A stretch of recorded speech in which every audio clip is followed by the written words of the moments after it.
কি হয়েছে? কথা কয় না রে।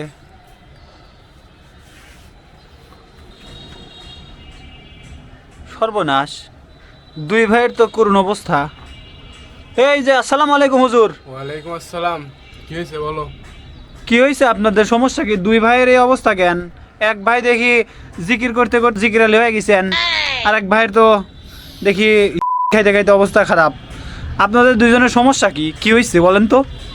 আরে শাকিব খানের বরবাদ ছবি দেখতে গেছিলাম, তো ছবি দেখতে গিয়ে শাকিব খানের শুটিং টুটিং দেখে আমি তো ওইখানেই 20 টাকার নফল নামাজ পড়ে ফেলছি। আর এই যে আমার ভাই, সে তো হচ্ছে ওই যে শাকিব খানের যে শুটিং আছে ওইগুলা দেখে তার তো ওই খাওয়া ধরে গেছে।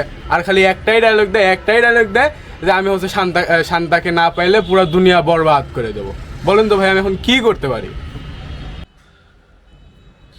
এ ভাই, এই যে হ্যালো, আপনারা তো এরকম শুরু করছেন।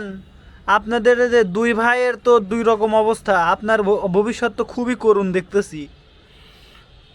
আমি আমার ভবিষ্যৎ বুঝি না, আমি আমার অতীত নিয়ে ভাবি না, শুধু ভাবি শান্তা আমার।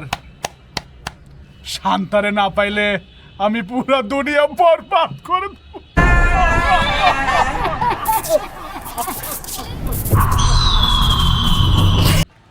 কি যুগ আসলো! কয়েকদিন আগে তুফান মুভি আইসে পোলাপাইন গ্যাংস্টার হয়ে গেল। মানুষ নয়, আবার শাকিব খানের বরবাদ মুভি বের করে পোলাপাইন এখন গাঞ্জাখোর, হিরোইন খোর। না, এই শাকিব খান পুরা জেনারেশনটা শেষ করে ফেললো এই মুভি করে। এই ভিডিওটা পুরোটাই এন্টারটেনমেন্ট পারপাসে করা হয়েছে, কেউ সিরিয়াসলি নেবেন না। আমাদের কোনো রকম ইন্টেনশন নাই বরবাদ মুভি বা শাকিব খানকে অথবা এই টিমকে ছোট করে দেখার। আসলে এটা টোটালি ছিল অভিনয়। বরবাদ টিমের জন্য অনেক অনেক শুভকামনা থাকবে।